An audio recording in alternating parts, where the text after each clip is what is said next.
Eve Smith had exactly 90 seconds before her captors realized she was more valuable alive than dead, and she intended to use every one of them. The armored SUV idled at the intersection of 5th and Baroque, caught in the snarl of midday traffic. Through the dirty window she could barely make out the street, but what she saw made her breath catch. A man emerged from the marble steps of the Regent Hotel, and even through the grimy glass, his presence was undeniable. Enzo Castelli moved like a knife through water, sleek dark suit tailored to perfection, his loosened collar revealing ink that climbed his throat like vines reclaiming ancient ruins. But it wasn't the man who made Eve's heart slam against her ribs. It was the beast beside him, Ares.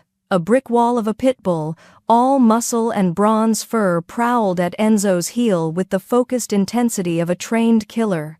The dog's eyes swept the street with mechanical precision, cataloging threats, assessing angles.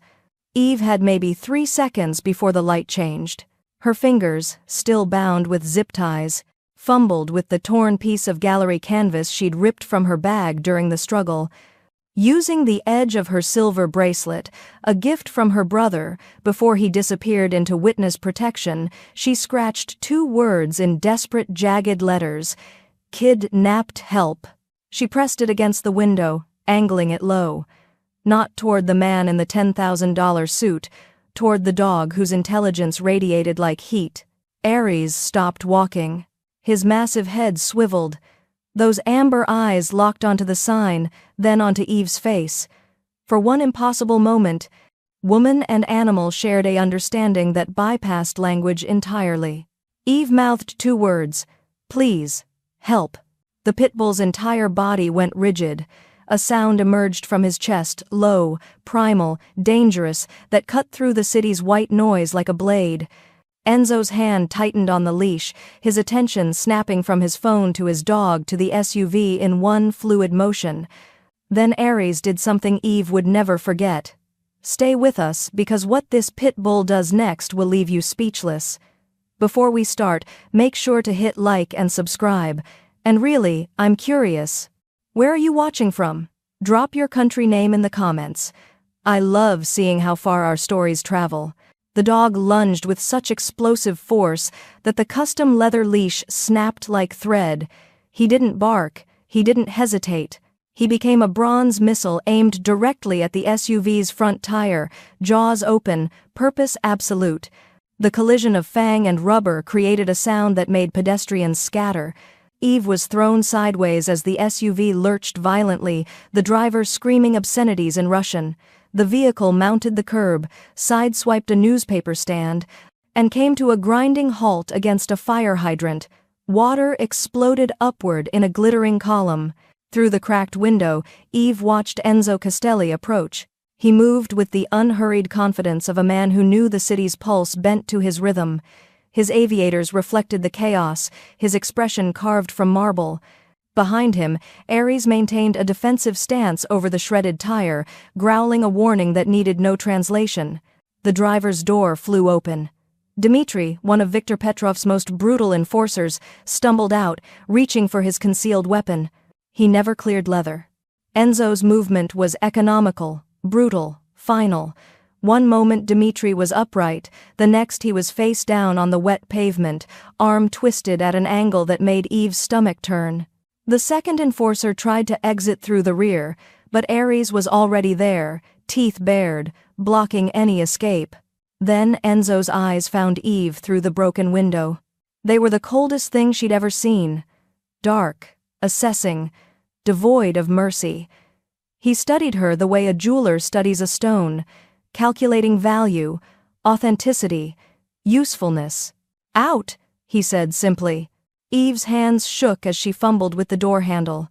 Her legs nearly gave out when she stood, but she forced herself upright, meeting his gaze with as much defiance as she could summon. "Thank you," she managed, her voice steadier than she felt. "Your dog has excellent taste in rescue operations." One dark eyebrow arched above his sunglasses. "My dog," Enzo said slowly, "has never broken his leash, ever. He tilted his head, his attention shifting to Ares, who had moved to sit beside Eve, pressed against her leg like a guardian. Interesting. A groan from Dimitri drew Enzo's attention. He crouched beside the enforcer with predatory grace, retrieved a phone from the man's pocket, and scrolled through it with casual efficiency. His jaw tightened imperceptibly. When he stood, something had changed in his expression. A calculation made. A decision reached.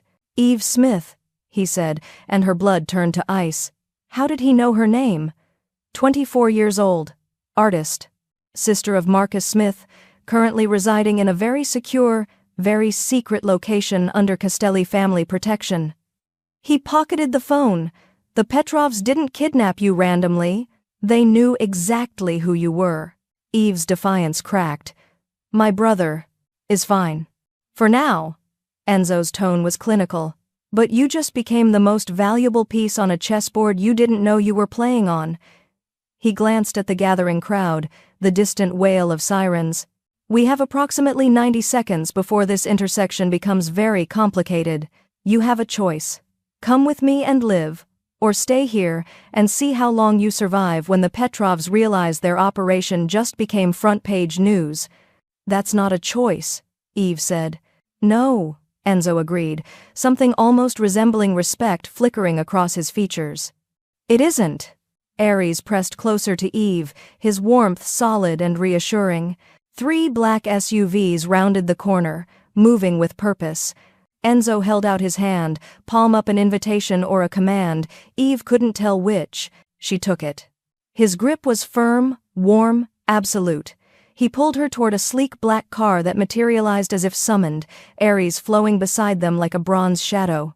As they moved, Eve caught sight of herself in a storefront window, bedraggled, terrified, but somehow still standing. Your dog saved my life, she said as Enzo opened the door. He paused, something unreadable crossing his face as he looked at Ares, then at her. No, he said quietly. You saved your own life. You just knew who to ask for help. His eyes met hers, and for the first time she saw something beyond the cold calculation. That makes you either very smart or very dangerous. I intend to find out which. The door closed, the engine purred, and as the city blurred past the tinted windows, Eve realized that being kidnapped by the Petrovs was just the beginning.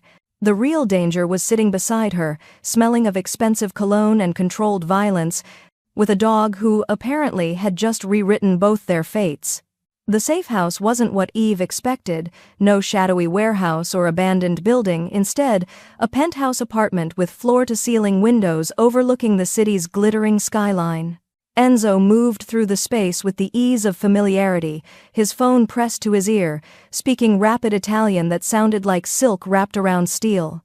Ares hadn't left Eve's side since the car, his warm presence anchored at her feet like a living security system. Eve stood by the window, watching the city sprawl below a city that suddenly felt foreign, dangerous, full of invisible threats. Her reflection stared back, disheveled hair, torn jacket, the faint bruise on her jaw darkening to purple. She looked like someone who'd survived something. She felt like someone waiting for the other shoe to drop. Behind her, Enzo ended his call with a clipped word that needed no translation. Sit, he commanded, his tone leaving no room for negotiation. Eve turned slowly, raising an eyebrow. I'm not one of your soldiers.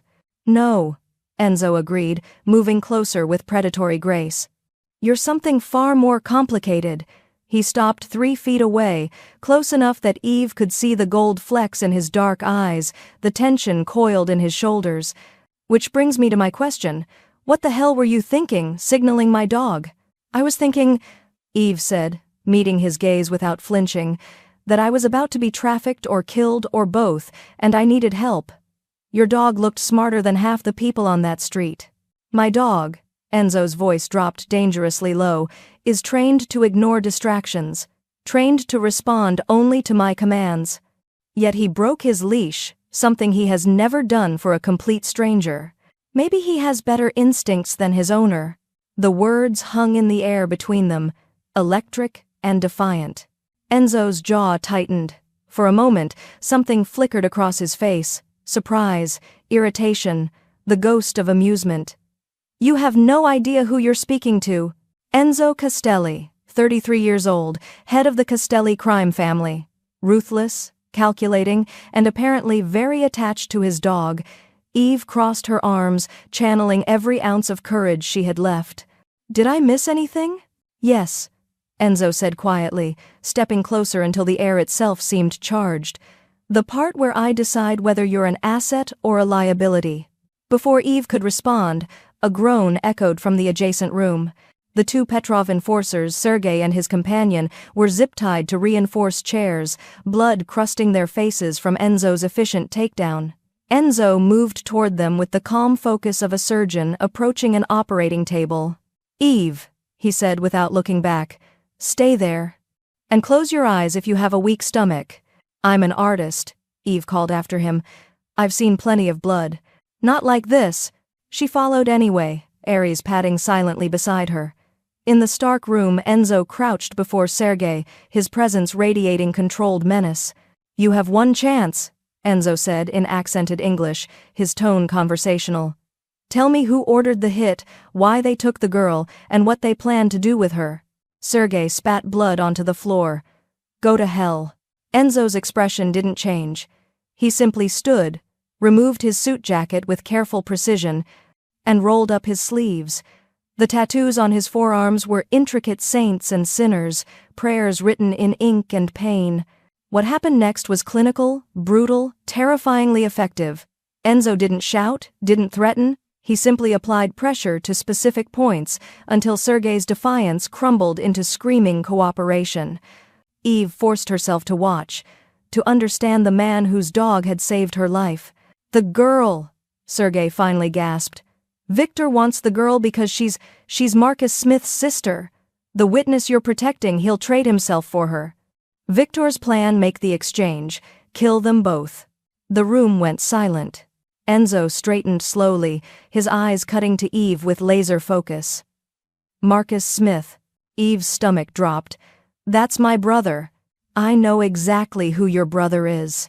Enzo's voice was ice. "He's been in my protective custody for 3 months, preparing to testify against the Volkov syndicate. He's the linchpin witness that will dismantle half the Russian operations in this city." He moved toward her, each step deliberate. "And you're telling me the Petrovs knew you were his sister?"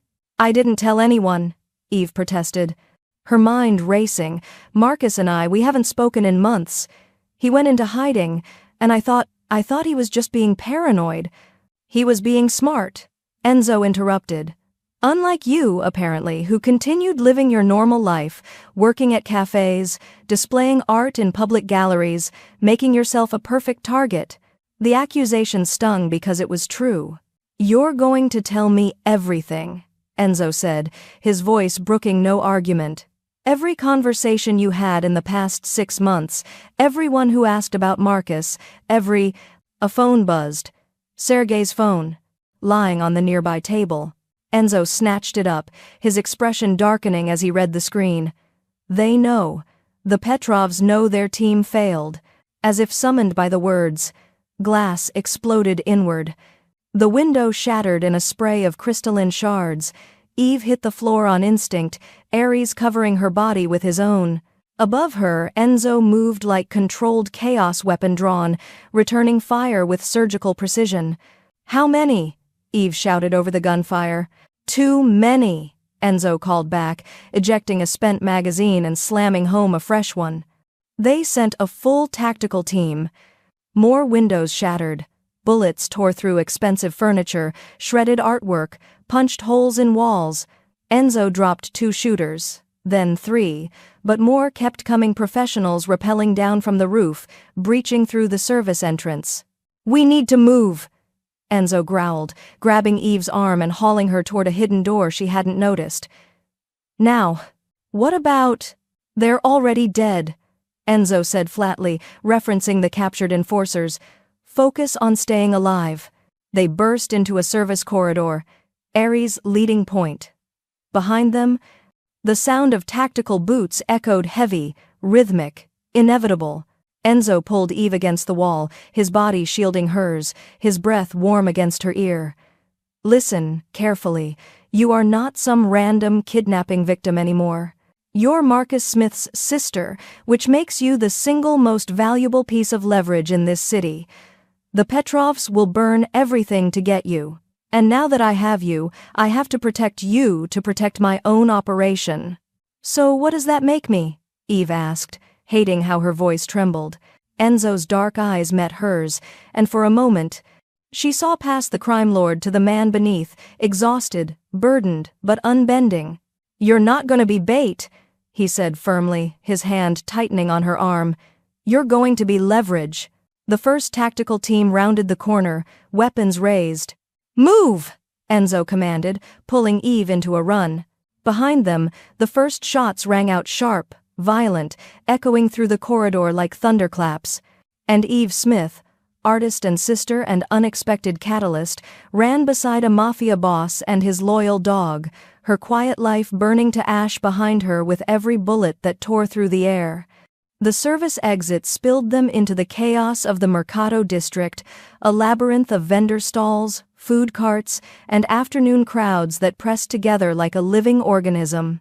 The air smelled of grilled meat, expensive perfume, and urban desperation. Perfect cover, or perfect trap.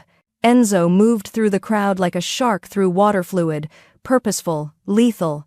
His hand remained locked around Eve's wrist, pulling her through gaps that seemed to appear and vanish in heartbeats. Ares flowed beside them, his bronze coat attracting admiring glances that had no idea they were watching a weapon in motion. Eve stumbled over uneven cobblestones, her artist's boots never designed for tactical retreats. A fruit vendor shouted as Enzo shoved past his display, sending oranges rolling like small suns across the pavement. "Can't we slow down?" Eve gasped, her lungs burning. "No," Enzo said simply, yanking her around a corner just as bullets stitched across the brick wall behind them. Plaster exploded, screams erupted, the crowd scattered like startled birds. Behind them, the Petrov tactical team moved with military efficiency, black tactical gear, silenced weapons, coordinated hand signals. They didn't care about witnesses. They cared about results. "Left," Enzo commanded, pulling Eve into a narrow alley between a butcher shop and a vintage clothing store. The passage reeked of rotting meat and stale water, barely wide enough for them to move single file. A shadow moved at the alley's far end. Enzo stopped so abruptly that Eve slammed into his back. He was solid, immovable, his body radiating tension. Slowly, he released her wrist and reached for his concealed weapon. "Stay behind me," he murmured, his voice barely audible. "When I move, you run straight through. Don't stop, don't look back." "What about you?" "I'll be fine. I always am." Before Eve could argue, Enzo exploded into motion. 3 shots, surgically precise. The shadow at the alley's end dropped, but 2 more appeared behind them, cutting off their retreat. They were trapped. The assassins, twins, Eve noticed with detached horror, identical faces carved from Slavic stone advanced with weapons raised. One spoke into a radio, rapid Russian that sounded like a death sentence. Enzo calculated angles, distances, probabilities. His weapon had 4 rounds left, 2 targets. The math was tight, brutal, possible. Then Eve stepped forward. "Wait," she said, her voice trembling but clear. She addressed the twins in English, praying they understood. "The boss is furious." Both assassins paused, confusion flickering across their identical faces.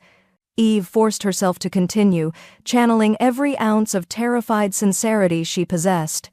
Victor said, "If you fail, if you let her escape again, I'm the one who gets to watch you be fed to the piranhas." She gestured to herself with shaking hands. "Me, personally." He said I'd earned it. Silence stretched like pulled wire. The twins exchanged glances, uncertainty creeping into their military precision. One lowered his weapon fractionally, suspicious but hesitant. "You work for Victor? Do I look like I'm here by choice?" Eve snapped, letting genuine fear fuel her anger. "I was supposed to be interrogating her in a nice clean room, Not running through garbage alleys because you idiots lost her the first time. The second twin's radio crackled with Russian demands. It bought them 3 seconds. Enzo moved. The first twin never saw the strike coming, a blur of controlled violence that sent the man crashing into rusted dumpsters. The second managed to raise his weapon, but Ares was already airborne, jaws clamping onto the man's forearm with bone-crushing force. 30 seconds later, both assassins were unconscious, disarmed, and zip-tied with their own restraints. Enzo stood over them, breathing steady despite the violence, his dark eyes finding Eve's. For a moment, something flickered across his expression, surprise, calculation, and something that might have been admiration. "Piranhas?" he said quietly. I panicked. Eve managed, her hands still shaking. It was the first threatening thing I could think of. It was brilliant. Enzo moved closer, close enough that Eve could see the faint sheen of sweat on his brow, the intensity burning behind his controlled facade. Terrifying, but brilliant. You bought me exactly what I needed. Which was doubt, hesitation. 3 seconds. His lips quirked into something almost resembling a smile. That's all it takes. Their eyes held for a beat too long. Ares nudged between them, breaking the moment with canine practicality. "We need to move," Enzo said, his voice rougher than before. "The rest of the team will converge on this location within minutes." They emerged from the alley into a different section of the market, upscale boutiques giving way to industrial spaces. Enzo led them through a series of seemingly random turns that Eve suspected were anything but, finally stopping before an unremarkable door set between a closed tattoo parlor and an artisan bakery. He produced a key from somewhere Eve couldn't see, unlocking 3 separate mechanisms with practiced efficiency. The interior was jarring, industrial chic, meeting unexpected luxury. Exposed brick walls, leather furniture that probably cost more than Eve's yearly rent, a kitchen with appliances that gleamed like surgical instruments. Floor-to-ceiling windows offered a view of the city's warehouse district, the glass clearly reinforced, probably bulletproof. Enzo locked the door behind them, 1 deadbolt, 2, 3, then activated a security system with a code Eve couldn't follow. "We're safe here," he said, shrugging out of his jacket. His shirt underneath was torn, revealing the edge of his tattoos and a fresh bruise already forming on his ribs. For now. Eve sank onto the leather couch, her legs finally giving out. Adrenaline drained from her system, leaving exhaustion in its wake. Ares immediately jumped up beside her, resting his massive head on her lap like they'd known each other for years. "Does he always do this?" Eve asked, running her fingers through the pit bull's short fur. "Never," Enzo said, his voice carrying an edge of something Eve couldn't identify. He moved to the kitchen, retrieving a bottle of expensive-looking whiskey and 2 glasses. "Ares doesn't trust strangers. He barely tolerates my own men. Maybe he recognizes a fellow survivor." Enzo poured 2 generous measures, crossing to hand Eve 1 glass. His fingers brushed hers during the exchange, warm, calloused, surprisingly gentle. "To survival," he said quietly, raising his glass. Eve clinked hers against his. "To dogs with better instincts than their owners." That earned her a genuine smile, brief, unexpected, transforming his face from dangerous to devastating. They drank in silence, the whiskey burning pleasantly down Eve's throat. Enzo settled into the chair opposite her, his dark eyes never leaving her face. The intensity of his gaze made her skin prickle with awareness. Not fear exactly, but recognition of something shifting between them. "That performance in the alley," Enzo said finally, swirling his whiskey with practiced ease. "Where did you learn to lie like that?" "I didn't lie," Eve countered, feeling boldness fueled by whiskey and surviving. "I just improvised. Artists are good at that." "Artists," Enzo repeated, something unreadable in his tone. "You paint?" "Mostly portraits, some abstract work." Eve gestured vaguely with her glass. "Nothing that prepares you for being kidnapped by Russian mobsters." "No," Enzo agreed, his lips quirking. "That's fairly specialized training." Outside, the city hummed with evening traffic, oblivious to the violence that had erupted in its streets. Inside the safe house, tension coiled between them, danger and attraction wound so tightly Eve couldn't distinguish where one ended and the other began. Enzo stood, moving to secure the windows, check the exits, maintain the careful vigilance that kept him alive. But his eyes kept returning to Eve, lingering a fraction too long, carrying questions neither of them was ready to voice. "Get some rest," he finally said, his voice rougher than necessary. "We have a long night ahead." But as Eve closed her eyes, Ares warm against her side, she felt Enzo's gaze like a physical touch, protective, possessive, dangerous, and infinitely, impossibly compelling. Eve woke to the smell of espresso and the weight of Enzo's scrutiny. He sat across from her in the pre-dawn darkness, perfectly still, a barely touched cup steaming on the table beside him. How long had he been watching her? The thought should have terrified her. Instead, it sparked something else entirely, awareness that prickled along her skin like electricity. "We need to talk," Enzo said, his voice stripped of the warmth from hours before.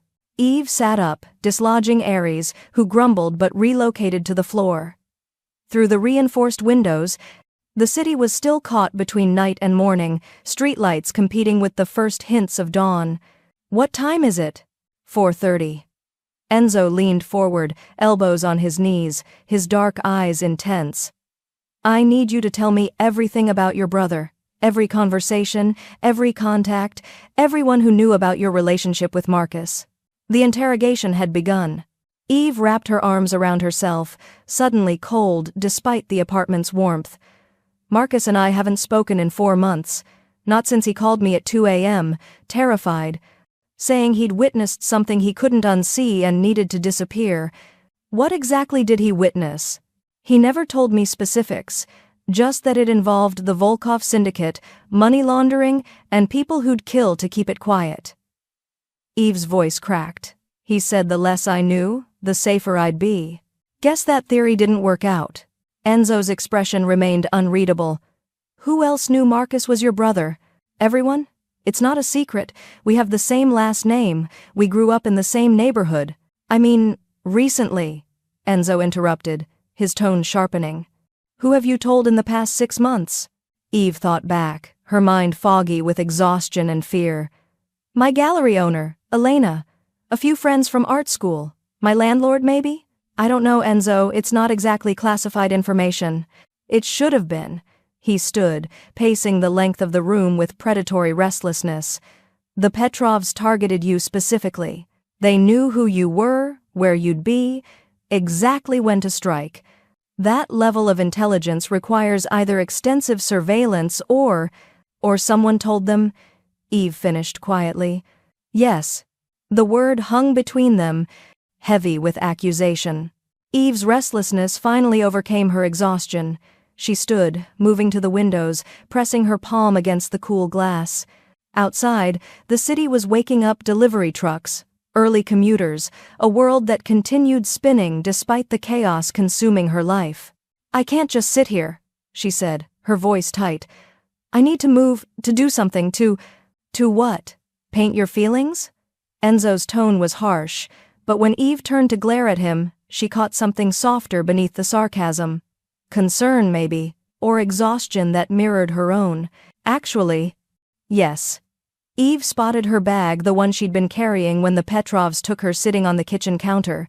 Someone, probably Enzo, had retrieved it from the wreckage. She grabbed it, pulling out her small sketchbook and a worn pencil. Enzo watched her with visible skepticism. "You're going to draw? Now? It helps me think."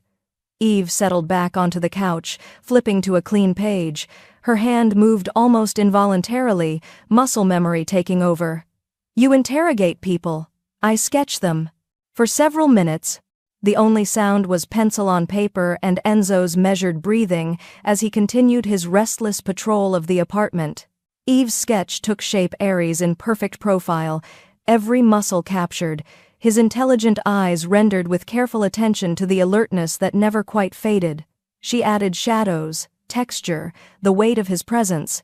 When she looked up, Enzo had stopped pacing. He stood behind the couch, close enough that she could feel his body heat, staring at her drawing with an expression she couldn't decipher. "He's beautiful, isn't he?" Eve said softly. "He's a weapon," Enzo corrected, but his voice lacked conviction. He rounded the couch, sitting beside her closer than necessary, close enough that their shoulders almost touched. "But yes, beautiful too." For a moment, the interrogation facade cracked.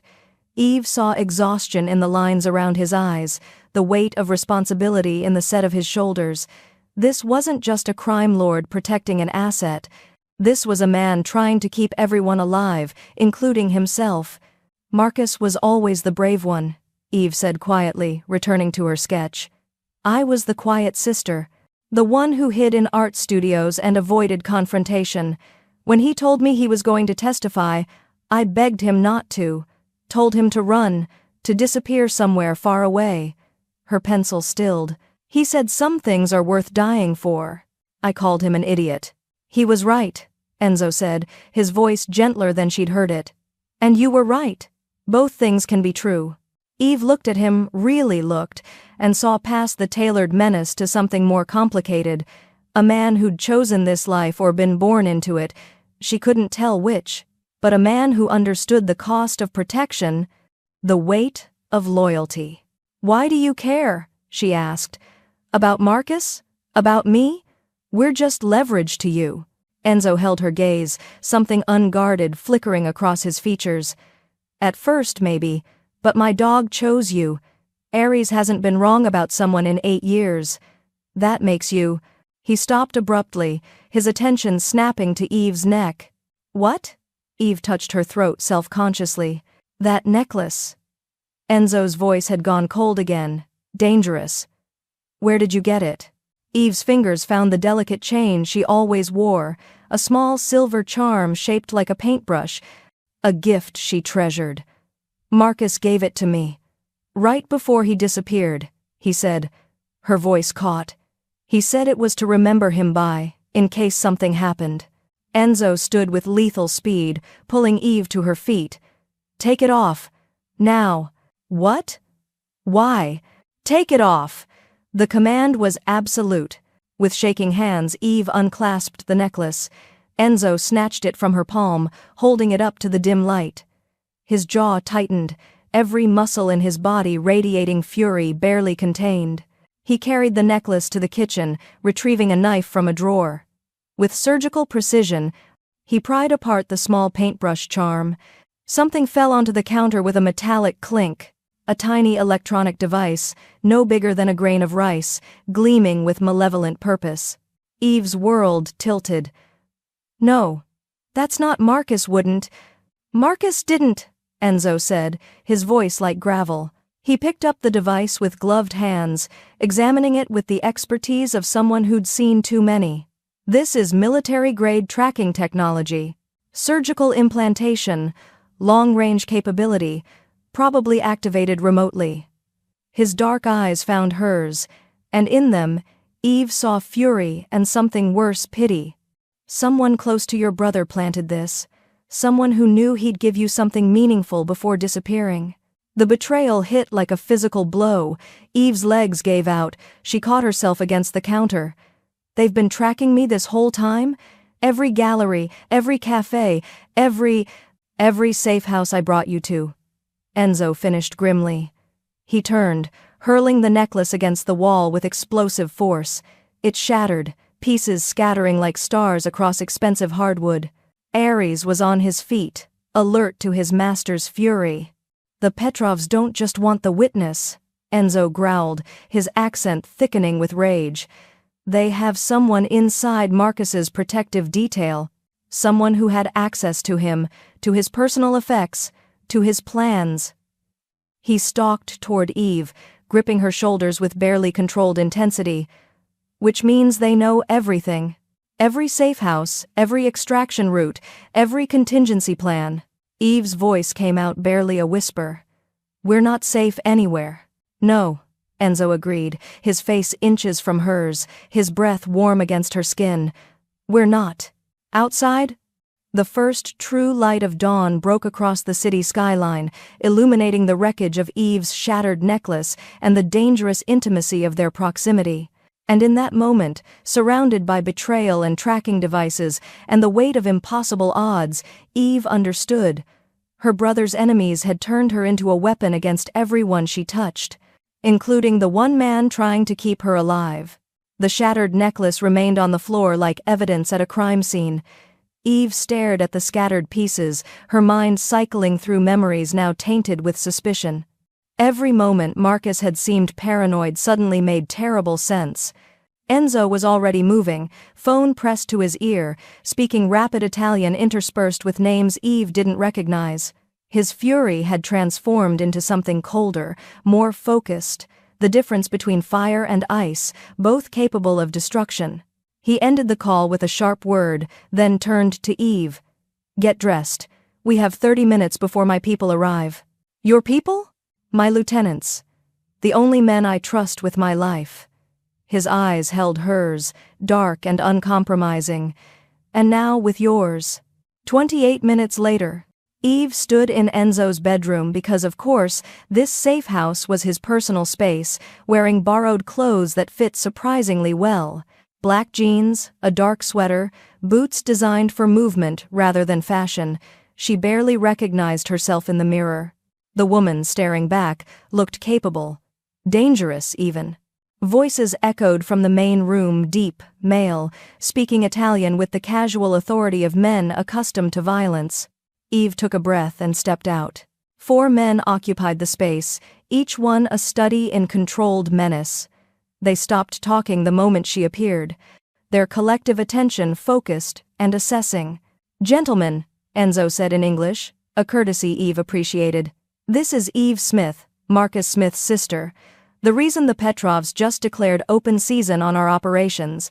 The tallest one, silver-haired despite appearing only 40, with a scar bisecting his left eyebrow, stepped forward.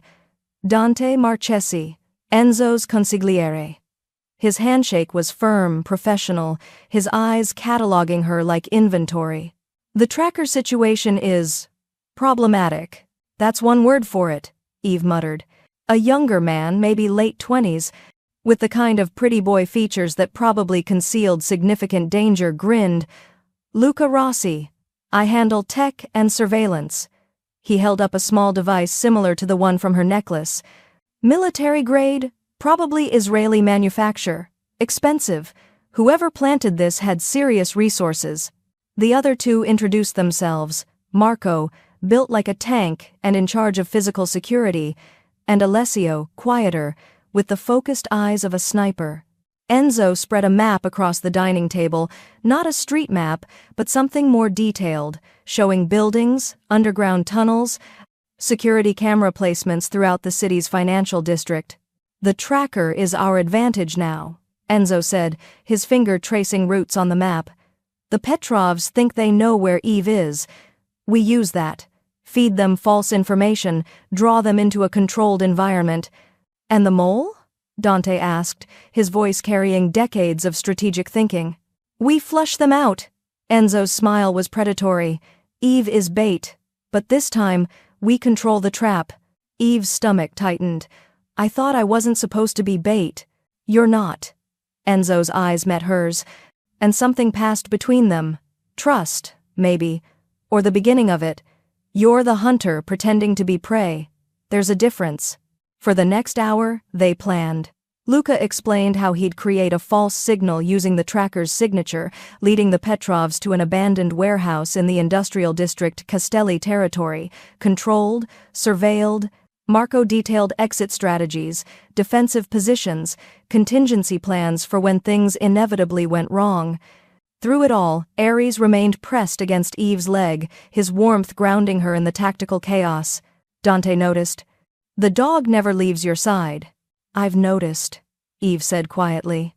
"Ares doesn't trust easily," the consigliere continued, his tone thoughtful. "In 8 years he's accepted exactly 1 person besides Enzo." He glanced at his boss. "Make of that what you will."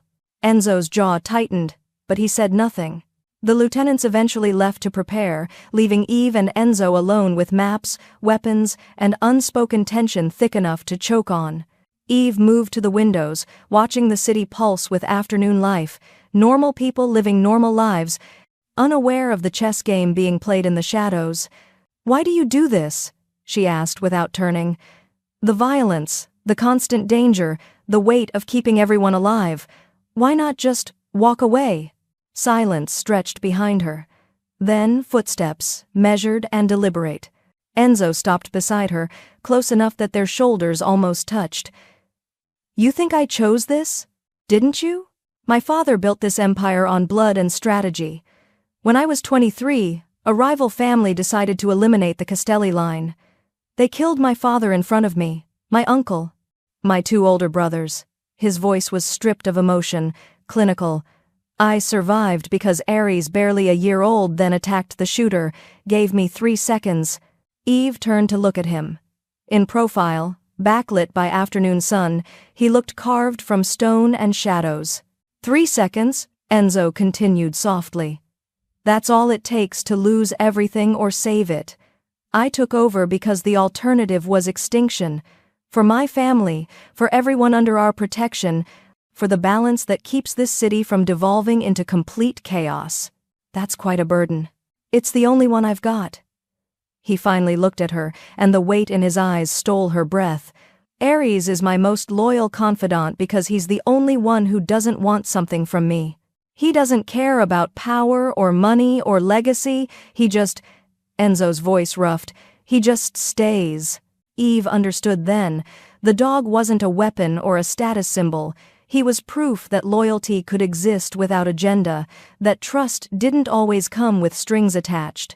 "I'm sorry," she said. "About your family." "Don't be. They knew the life they chose." Enzo's hand came up, almost touching her face before he caught himself, lowering it. "But you didn't choose this. You're collateral damage in a war you didn't start." "Neither did you, technically." "No," he agreed, something like a smile ghosting his lips, "but I'm very good at finishing them." Ares chose that moment to wedge himself between them, resting his massive head on Eve's foot with a contented sigh. Enzo stared at his dog with visible confusion. "He's never done this. Any of this. Maybe he knows I need him," Eve suggested, running her fingers through Ares's fur.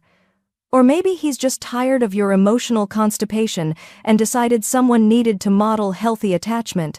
That earned her a genuine laugh, brief, surprised, transforming Enzo's face into something almost boyish.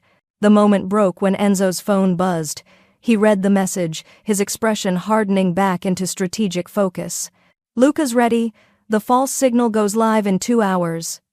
He turned to face Eve fully, his dark eyes intense.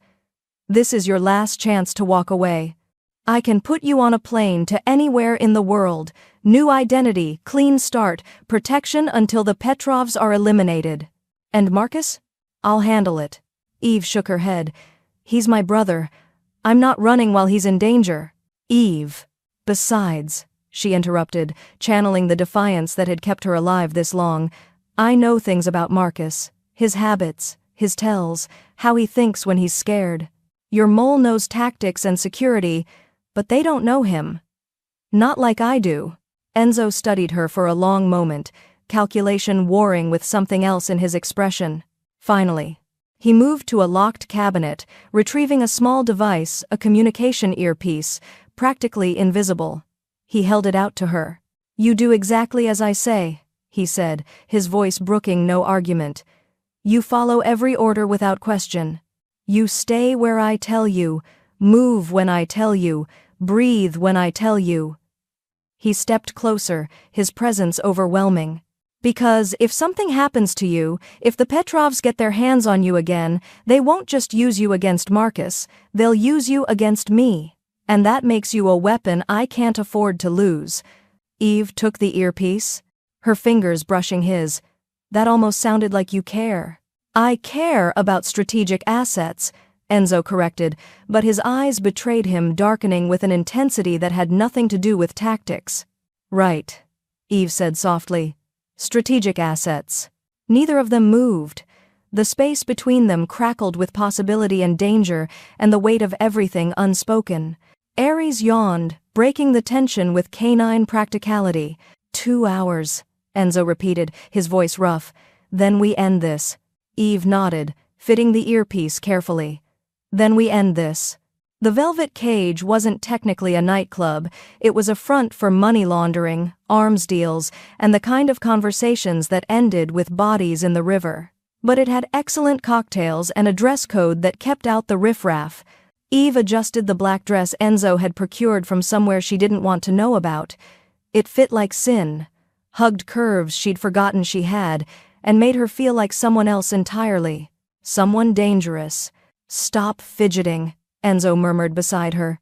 He'd transformed too. Gone was the tactical menace, replaced by European wealth in a charcoal suit that probably cost more than her entire art collection. His hair was styled back, revealing the sharp angles of his face, and his usual intensity was masked behind lazy indifference. They looked like money, like power, like they belonged.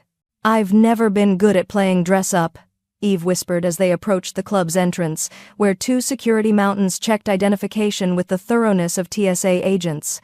You're an artist, Enzo said, his hand finding the small of her back warm, possessive, necessary for the cover. Think of it as performance art. You're playing the role of my extremely expensive date. How romantic. Romance is for people who don't get shot at regularly. The security waved them through after a brief conversation in Russian and a discreet exchange of cash.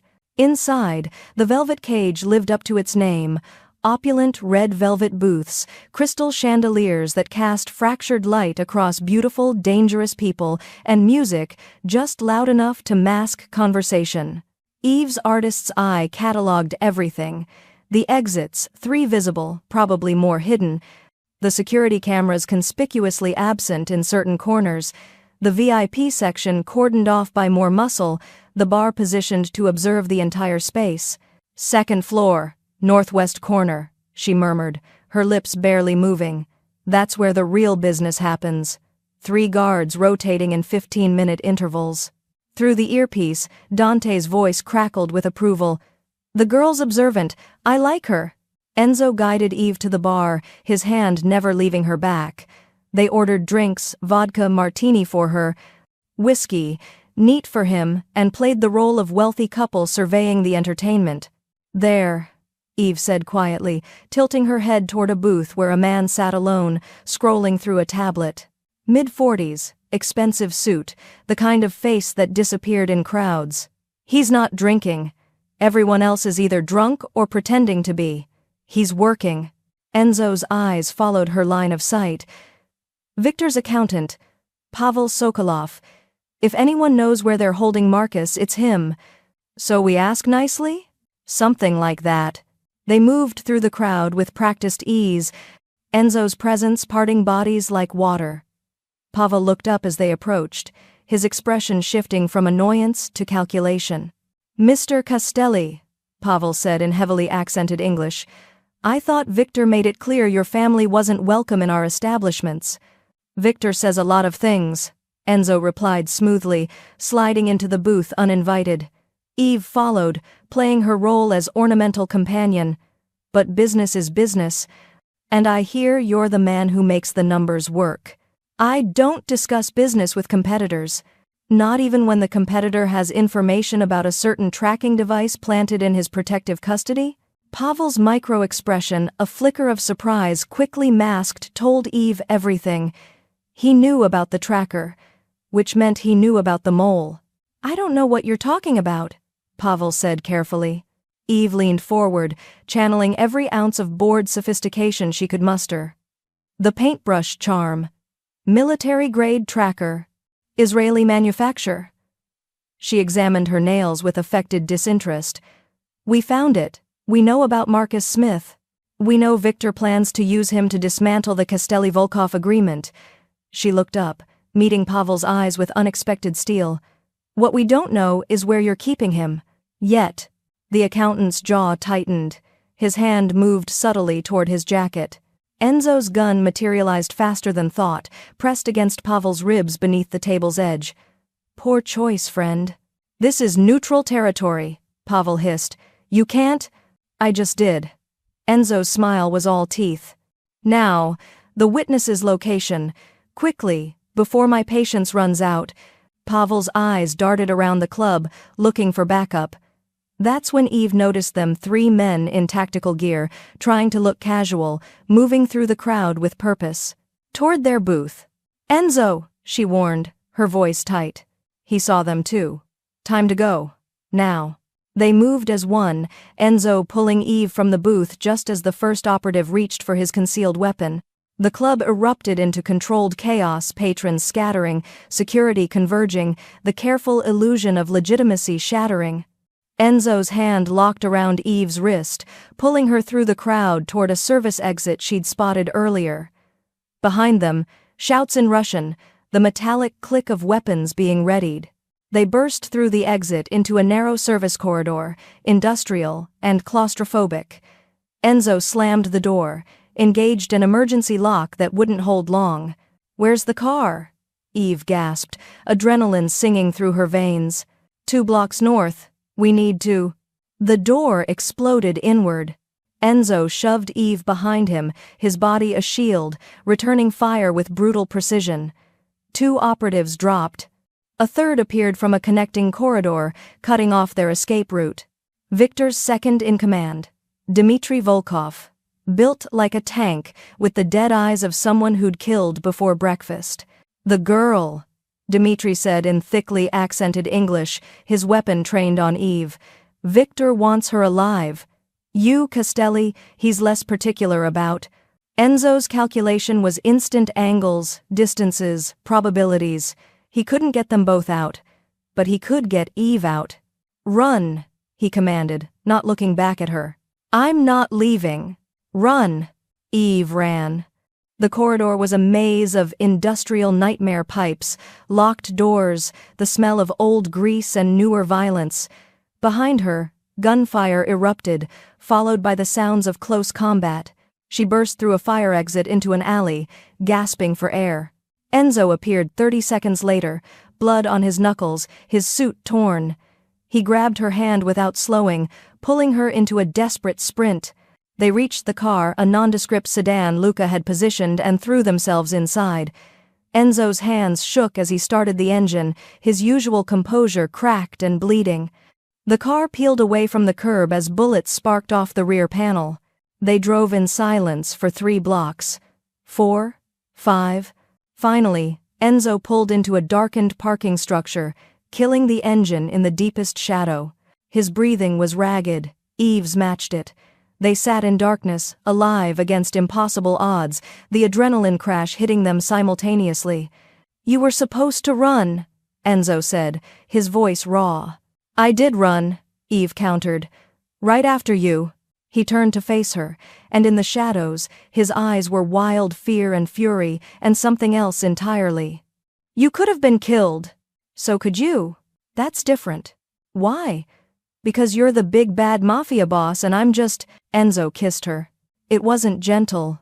It wasn't practiced. It was desperate and chaotic, and tasted like fear and survival and everything they'd been fighting against. His hand cupped her face with unexpected tenderness, while his mouth claimed hers with absolute hunger.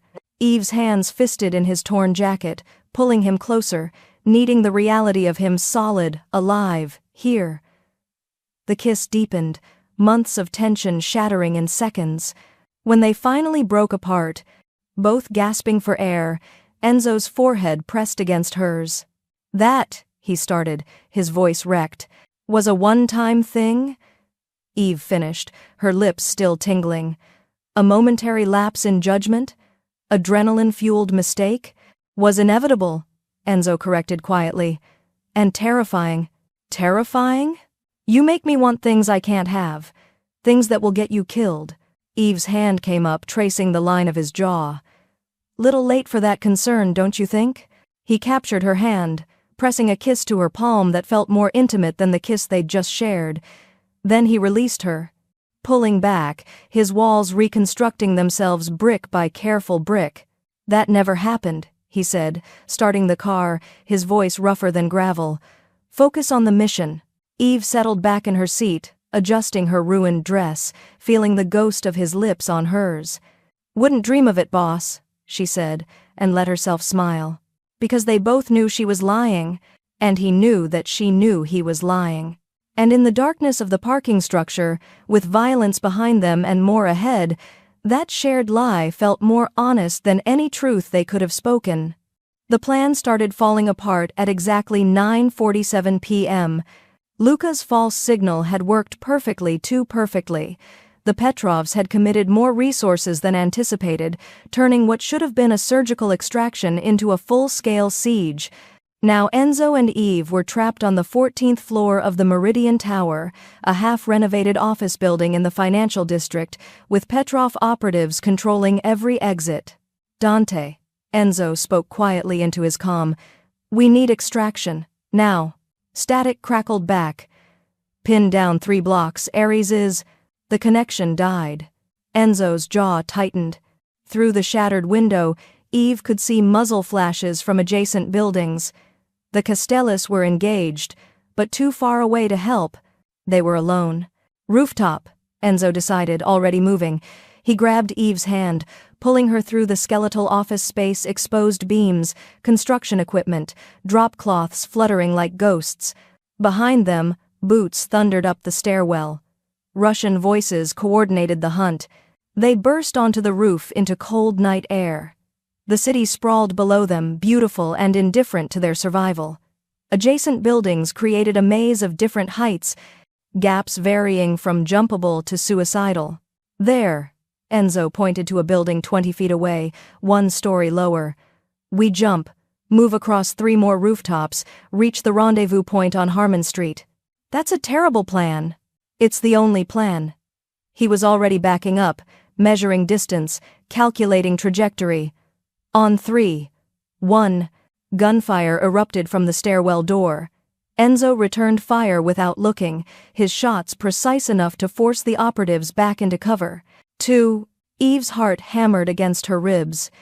She'd never been athletic, had spent her life in studios and galleries, not running across rooftops like some action hero. 3. They ran together, hitting the roof's edge in sync, launching into empty air. For one impossible moment, Eve was flying, wind rushing past, the city tilted at the wrong angle, gravity suspended in amber. Then she hit the adjacent roof, tucking and rolling like Enzo had shown her during their brief, contingency training session. Pain exploded in her shoulder, but she was alive, mobile, already scrambling to her feet. Enzo landed beside her with predatory grace. "Move!" They ran across tar paper and gravel, vaulting over HVAC units and satellite dishes. Behind them, the Petrov operatives were attempting the same jump, some making it, others not. Screams punctuated the night. The second gap was narrower. They cleared it easily. The third opened onto a rooftop garden, some architect's abandoned dream, now overgrown and wild. That's when Eve saw it. The laser sight, painting a dancing red dot across Enzo's chest. "Sniper!" she screamed, tackling him sideways just as the shot cracked through the air. The bullet sparked off a metal railing where Enzo's head had been. They scrambled behind a concrete planter box, breathing hard. The sniper was positioned on a water tower across the street, maybe 80 yards, elevated position, perfect line of sight. "Can't move without exposing ourselves," Enzo muttered, assessing angles. "And we can't stay here. The ground team will flank us in less than 2 minutes." Eve's mind raced, her artist's eye cataloging details. The copper water tower catching ambient light, the angle of the laser sight, the sniper's probable position based on shot trajectory. Then she saw it, the laser's reflection, bouncing off the tower's curved surface, revealing the sniper's exact location. An idea sparked, desperate and absurd. "You know," Eve said loudly, her voice carrying across the rooftop, "I always thought the Castelli operations were supposed to be impressive. But this—" She gestured dramatically at their shelter. "Hiding behind dead plants on a rooftop? Are those pigeons over there judging your jacket?" "Because I'm pretty sure they are." Enzo's head whipped toward her, confusion flickering across his features. Then, understanding, sharp, immediate, trusting. His eyes followed her meaningful glance toward the water tower, saw what she saw. "My jacket is Armani," he said, playing along while sliding his weapon into position. Pigeons wouldn't understand. Right, because birds are known for their terrible fashion sense. Now. Enzo rolled left, using her distraction to break cover. The sniper's laser tracked toward him, but Enzo was already firing 1 shot, 2, 3, aimed not at the sniper, but at the water tower's support strut. The metal screamed. The tower lurched. The sniper's position destabilized just enough. His shot went wide.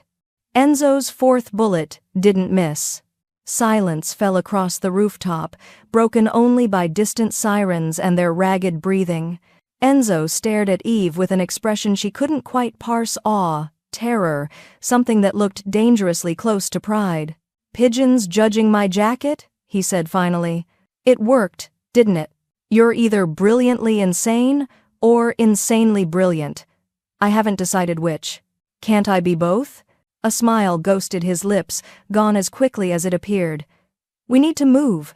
Ground team is already here," a voice called in, Russian-accented English. 4 Petrov operatives emerged from the stairwell access, weapons raised. They'd been flanked while dealing with the sniper. Enzo's weapon was empty. Eve knew without asking she'd watched him count shots, had learned to read the tension in his shoulders when he was calculating impossible odds. The lead operative, young, cocky, eager to prove himself, stepped forward. "Mr. Castelli. Victor sends his regards. The girl comes with us. You get to choose.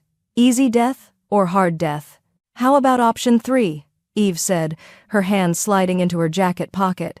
She pulled out the small device Luca had given her, supposedly a tracker jammer, but with a secondary function he'd mentioned offhandedly: concussive flashbang, one-time use, close range only. "Eve, don't," Enzo started. She triggered it. The rooftop exploded in light and sound. Even with her eyes closed and ears covered, the concussive force knocked Eve backward. Through the ringing in her ears, she heard Enzo moving, disarming, incapacitating, ending threats with brutal efficiency. When her vision cleared, all 4 operatives were unconscious or worse. Enzo stood over them, breathing hard, looking at her with an intensity that made her chest ache. "You saved my life," he said quietly. "Again. Who's counting?" "I am." He crossed to her in 3 strides, cupping her face with hands that shook barely, but enough. "You weren't supposed to be part of this. You were supposed to be a civilian I was protecting. But you keep—" He stopped, searching for words. "You keep being more." Eve's hand covered his, still pressed against her cheek. "Maybe that's who I've always been. I just needed a reason to stop hiding." The moment stretched between them, heavy with everything unspoken. Enzo's comm crackled to life. "Boss, we've cleared at the rendezvous. Ares is going crazy." "On our way," Enzo responded, his voice steady despite the chaos. He pulled a phone from one of the unconscious operatives, scrolling quickly. His expression shifted satisfaction, grim and sharp. Pavel's files, locations, schedules, security protocols. His dark eyes found Eve's, including where they're holding Marcus. Relief and fear warred in Eve's chest. "Where?" "Industrial complex on the waterfront. 12 guards, rotating shifts, underground holding cells." He pocketed the phone. "We can reach him. But we need to move now, before they realize we have the information." They ran across 2 more rooftops, making the final jump onto the fire escape of a building that connected to Harmon Street. 3 stories down, Enzo's car idled at the curb, Marco at the wheel. And beside the car, pacing with barely contained energy, was Ares. The pit bull saw them and released a bark that sounded like a war cry. When Eve finally reached the ground, her legs shaking from exertion and adrenaline, Ares planted himself between her and the world, his solid presence, grounding and protective. Enzo watched his dog with visible confusion. "He's never done this with anyone." "Maybe he knows I'm the one keeping you alive," Eve said, running her fingers through Ares's fur. "Maybe," Enzo agreed quietly, his eyes holding hers across the space of a few feet that felt like miles. He's smarter than both of us. They loaded into the car. Enzo, Eve, Aries filling the back seat, Marco driving with the focused silence of someone who'd done this 1,000 times. "The waterfront?" Enzo commanded. "And Marco, drive fast." As the city blurred past, Eve's hand found Enzo's in the darkness between them, his fingers interlaced with hers, collused, warm, steady, despite everything. They were going to get her brother back, or die trying. Either way, Eve realized, she was done being the civilian watching from the sidelines. She was done hiding. The waterfront operation took 17 minutes. 17 minutes of coordinated chaos, Dante's team breaching from the north, Luca disabling security systems, Marco and Alessio providing cover fire that sounded like thunder across the industrial complex. Enzo moved through it all like a dark angel of retribution, Eve shadowing him with a borrowed weapon she hoped she wouldn't have to use. They found Marcus in the third underground cell, bruised but alive, his eyes widening in shock when he saw his sister. "Eve? What the hell are you?" "Saving your stupid heroic ass," Eve interrupted, cutting his zip ties with a knife that felt foreign in her hands.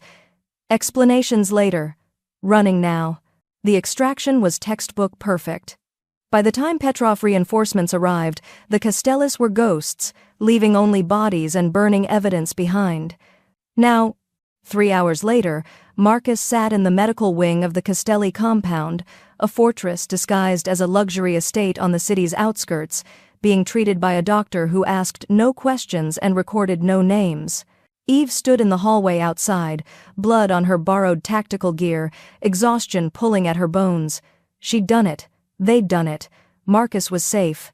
So why did she feel like the hardest part was still coming? "He'll be fine," Dante said, appearing beside her with the silent efficiency of someone trained in stealth. "Dehydrated, some bruising, but nothing permanent." "You got him out in time." "We got him out," Eve corrected. "No," Dante's smile was knowing. "You got him out. You saved Enzo on that rooftop. You provided the intelligence that made this rescue possible. He paused, studying her with the assessment of someone who'd spent decades reading people. "You changed everything, Miss Smith." Before Eve could respond, Enzo's voice cut through the hallway. "Dante, give us the room." The consigliere nodded once and disappeared, leaving Eve alone with the man who'd become impossible to categorize: protector, partner, something far more dangerous than either. Enzo looked like war personified. His tactical gear was torn, blood splattered across his chest, none of it his, she'd checked obsessively. His dark hair was wild, his eyes burning with an intensity that made her breath catch. "We need to talk," he said, his voice rough with exhaustion and something else. "About what?" "The mission was successful. Marcus is safe. The Petrovs lost their leverage." Eve crossed her arms, suddenly defensive. "Isn't that what you wanted?" "What I wanted," Enzo said slowly, moving closer, "was to keep you safe. To protect you from exactly this kind of violence.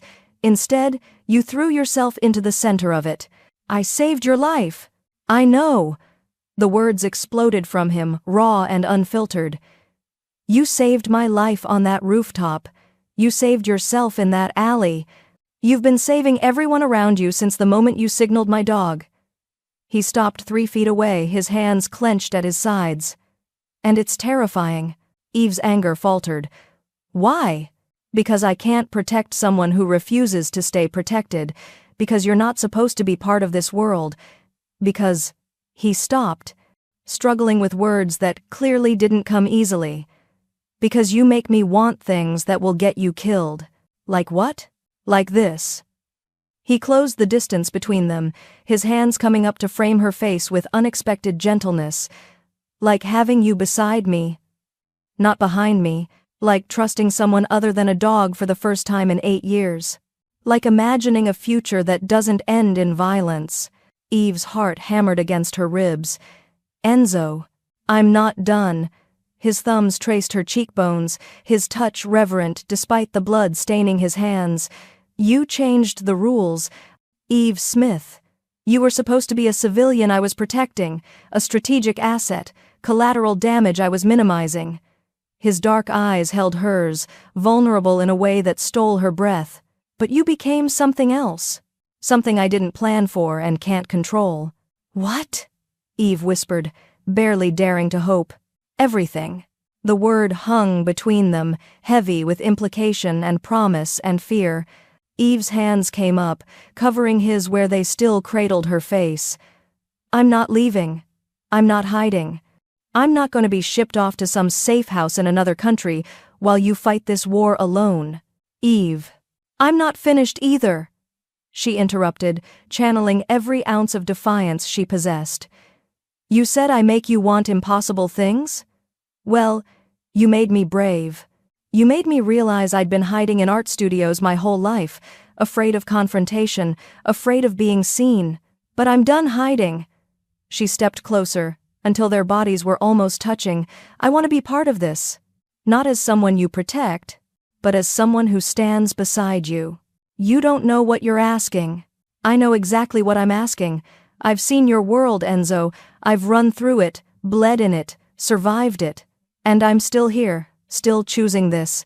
Her voice softened. Still choosing you. Enzo stared at her with an expression that looked like awe and terror in equal measure. For a long moment, he said nothing, just searched her face for doubts he wouldn't find. Finally, his hands dropped from her face, but only to take her hands in his, linking them together with deliberate intention. The Petrovs want war, he said quietly, his voice carrying the weight of decision and acceptance. They kidnapped the wrong woman. They threatened the wrong family. They picked the wrong queen to capture. His grip tightened, his eyes burning with fierce possessiveness. You are under the protection of the Castelli family now, not as a civilian, not as leverage, but as one of us, as mine. Yours? Eve's lips curved into a smile that felt like sunrise. Mine, Enzo confirmed, pulling her closer. If you're brave enough to want that. I signaled your dog in broad daylight while being kidnapped. I jumped across buildings and distracted snipers with jokes about pigeons. I think we've established I'm either very brave or completely insane. Both, Enzo said, and kissed her. This kiss was different from the desperate collision in the car. This was a promise deliberate, deep, claiming.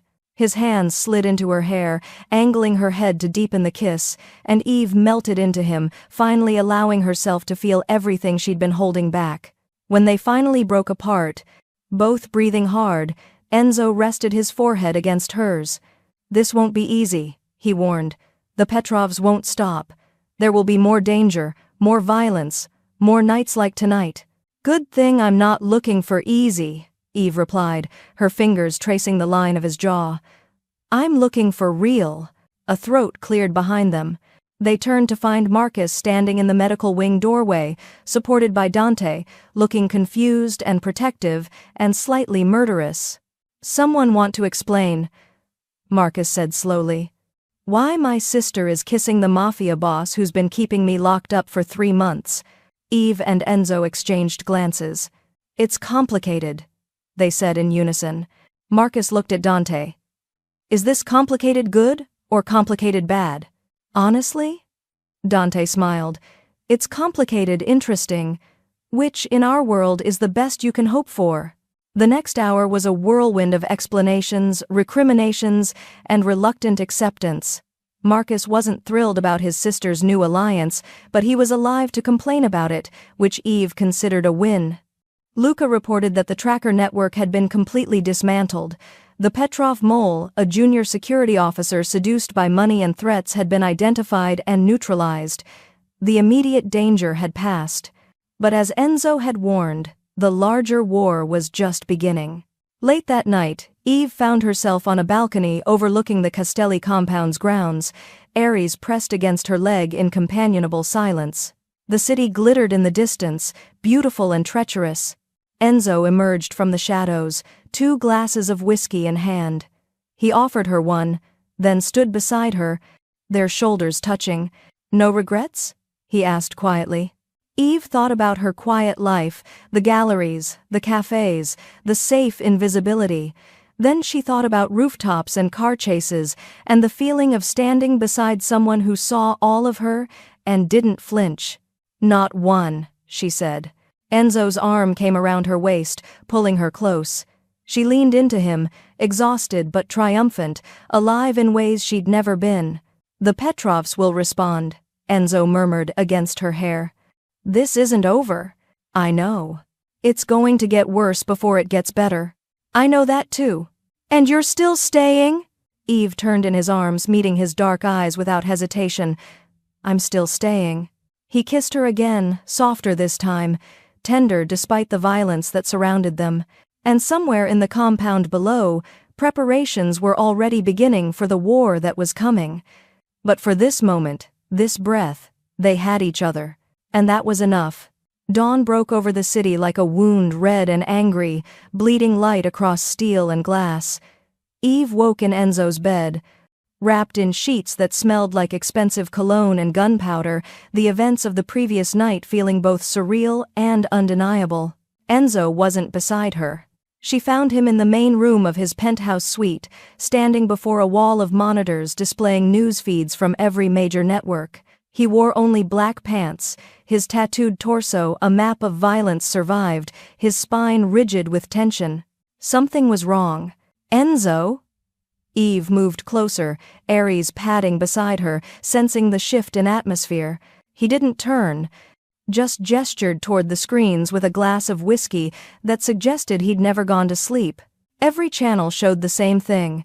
Aerial footage of the waterfront complex, the burned-out remains of the Velvet Cage, police barricades blocking off 3 separate crime scenes across the financial district. The chyron scrolling across the bottom read, "Gang war erupts in city center, multiple casualties, authorities investigating." "It's started," Enzo said quietly, his voice stripped of emotion. "The Petrovs are making their move." Before Eve could respond, every screen simultaneously cut to breaking news. A press conference, hastily arranged, with the kind of production value that screamed desperation disguised as authority. Viktor Petrov stood before a wall of microphones, his silver hair perfectly styled, his suit immaculate. He looked like a concerned citizen, not the monster who'd orchestrated her kidnapping. "Ladies and gentlemen," Viktor began in accented English, his voice carrying practiced gravitas. "For too long, this city has suffered under the iron grip of organized crime. The Castelli family has operated with impunity, bringing violence to our streets, corrupting our institutions, destroying innocent lives." "Bastard," Eve breathed. "Shh," Enzo commanded, his eyes never leaving the screen. "Last night," Viktor continued, "the Castellis escalated their campaign of terror. They attacked legitimate business operations, murdered security personnel, and kidnapped witnesses under police protection, all to protect their criminal empire." He paused, letting the lies settle. "I am calling for an emergency summit of all the city's major families, a meeting to restore order, to establish peace, to end the Castelli reign of terror once and for all." The screen split Viktor on one side, file photos of Enzo on the other. They'd chosen the worst ones. Enzo looking dangerous, cold, every inch the ruthless crime lord the media loved to demonize. "Enzo Castelli," Viktor addressed the camera directly, "you have 48 hours to agree to the summit. If you refuse, the families will unite against you. If you accept, we will discuss terms for your peaceful retirement from city operations." His smile was a shark's. "The choice is yours. But make no mistake, your era is over." The feed cut back to newsroom anchors debating the implications, but Eve had stopped listening. She was watching Enzo, watching the way his jaw tightened, the way his knuckles whitened around the glass. "It's a trap," she said unnecessarily. "Of course it's a trap." Enzo finally turned to face her, and in his eyes she saw something she'd never seen before, not fear, but calculation on a scale that made her breath catch. "Viktor knows he can't beat me in a straight fight, so he's changing the game, making this public, forcing me to either accept his terms or look weak to every other family in the city. So what do we do?" We? Enzo's lips quirked despite the circumstances. When did this become we? Around the time I jumped across rooftops and saved your life. We've been over this. He crossed to her in 3 strides, cupping her face with hands that still carried the faint scent of cordite.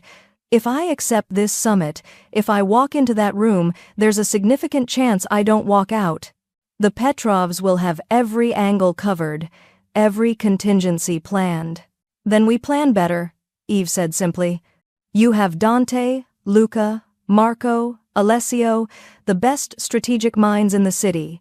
You have resources, loyalty, intelligence, the Petrovs can't match. And I have you. It wasn't a question.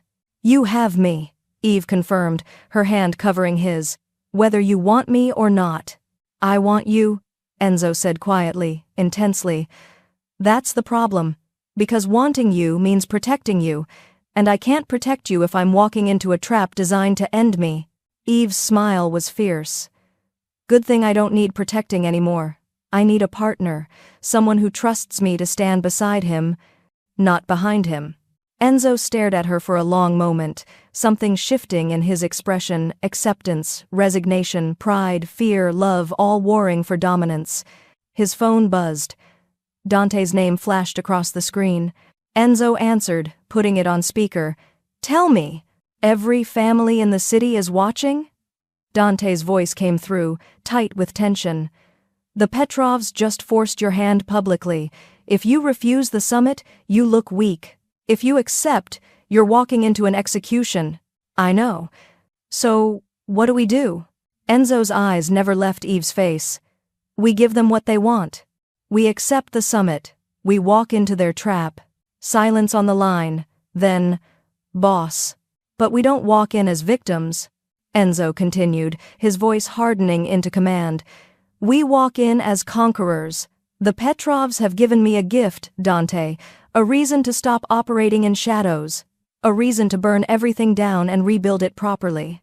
Eve heard the shift from defense to offense, from survival to domination. Prepare the men, Enzo commanded, his voice cold as winter. Full tactical deployment, intelligence on every family attending the summit, contingencies for every possible scenario. And Dante? Find me everything on Viktor Petrov, every dirty secret, every buried body, every compromising photograph. If he wants war, we'll give him war. But it will be fought on my terms. Understood. And boss? The girl. Eve, Enzo corrected, his hand finding hers, linking their fingers together. Her name is Eve, and she's not going anywhere. He ended the call. For a moment, they stood in silence, the weight of the decision settling around them like armor. Then Enzo moved toward the balcony, the floor-to-ceiling windows sliding open to admit morning air tinged with city exhaust and possibility. He stepped out onto the balcony that overlooked his empire, the sprawling city that had made him, and tried to break him in equal measure. Eve followed without hesitation, Ares padding after them, the faithful pit bull whose instinct had started this entire cascade of violence and love. The city stretched before them, millions of lives, thousands of secrets, hundreds of battles fought in shadows and boardrooms and blood-stained alleys. Somewhere down there, Viktor Petrov was celebrating his strategic brilliance, certain he'd cornered the infamous Enzo Castelli. He had no idea what was coming. Eve stepped to Enzo's side, her hand finding his arm, her touch grounding and electric. She wore his shirt, her hair wild, her feet bare, looking nothing like a mafia queen and everything like a force of nature. You know this changes everything, Enzo said quietly, his eyes on the distant skyline. The summit, the families, the exposure, there's no going back to a quiet life after this. Good, Eve replied, her voice steady. I was never very good at quiet anyway. Enzo turned to look at her, and in his eyes, she saw everything, the danger ahead, the violence that would come, the impossibility of their situation. But she also saw acceptance, trust, and something that looked dangerously like hope. The Petrovs want war, he said, his voice carrying across the balcony like a declaration. They just picked the wrong queen to capture. Eve smiled, fierce and unafraid. So let's show them what happens when you back a queen into a corner. Enzo pulled her close, his arm around her waist, his lips brushing her temple. Below them, the city pulsed with morning traffic, oblivious to the storm gathering in the penthouse above. Ares sat at their feet, vigilant and loyal. The dog who'd seen something in Eve that even she hadn't recognized, strength wrapped in artists' hands, courage disguised as creativity, a survivor who'd been waiting for a reason to stop hiding. Together? Enzo asked, the word carrying weight beyond simple confirmation.